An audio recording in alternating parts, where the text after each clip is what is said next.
बारामती राहुरी पोटनिवडणूक काँग्रेस लढवणार आहे अशी माहिती मिळते। पक्षश्रेष्ठींचा निवडणूक लढवण्यासाठी हिरवा कंदील आहे। बारामतीसाठी काँग्रेसकडून उमेदवारांच्या मुलाखती घेण्यास देखील सुरुवात झाली आहे। तिकडे राहुरी विधानसभेचा उमेदवार सुद्धा लवकरच ठरेल अशी माहिती मिळते। त्यामुळे मित्र पक्षांशी चर्चा करून उमेदवारांच्या नावाची घोषणा केली जाईल।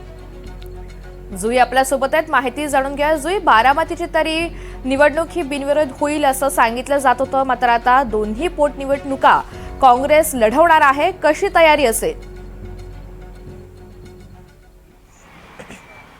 आपण पाहतोय ऋतुजा की बारामती आणि राहुरी या दोन्ही मतदारसंघांसाठी पोटनिवडणुका जाहीर झाल्या आहेत। असं सांगितलं जात होतं की या दोन्हीही पोटनिवडणुका बिनविरोध पार पडतील। विशेष म्हणजे बारामती, जिथे अजित पवार यांच्या निधनानंतर त्यांच्या पत्नी सुनेत्रा पवार यांना उमेदवारी देण्यात आली होती, तिथे निवडणूक बिनविरोध होईल असं वाटलं होतं, परंतु ते बिनविरोध होणार नाही, कारण का काँग्रेस दोन्हीही मतदारसंघांमध्ये आपले उमेदवार देण्यावर ठाम आहे। काल उमेदवारांच्या ज्या मुलाखती आहेत त्या देखील पार पडल्या। बारामती आणि राहुरी या दोन्ही मतदारसंघांसाठी, किंबहुना राहुरी मतदारसंघासाठी त्यांचा उमेदवार देखील निश्चित झाला आहे।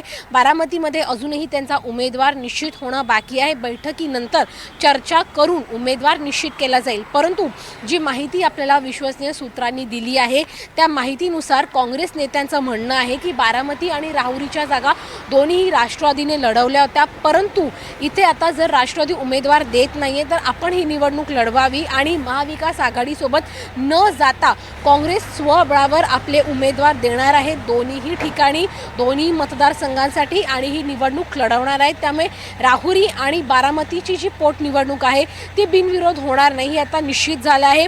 केवळ आता उमेदवार निश्चित करणं बाकी आहे, परंतु महाविकास आघाडीसोबत न जाता आता काँग्रेसने या दोन्ही पोटनिवडणुका लढवण्यावर आपला जो पवित्रा घेतला आहे त्याच्यावर निश्चिती केली आहे आणि आता ठाम होऊन ते आपली निवडणूक लढवून आपले उमेदवार देखील लवकरच जाहीर करणार आहेत। ऋतुजा, बरोबर, धन्यवाद माहितीसाठी जुई।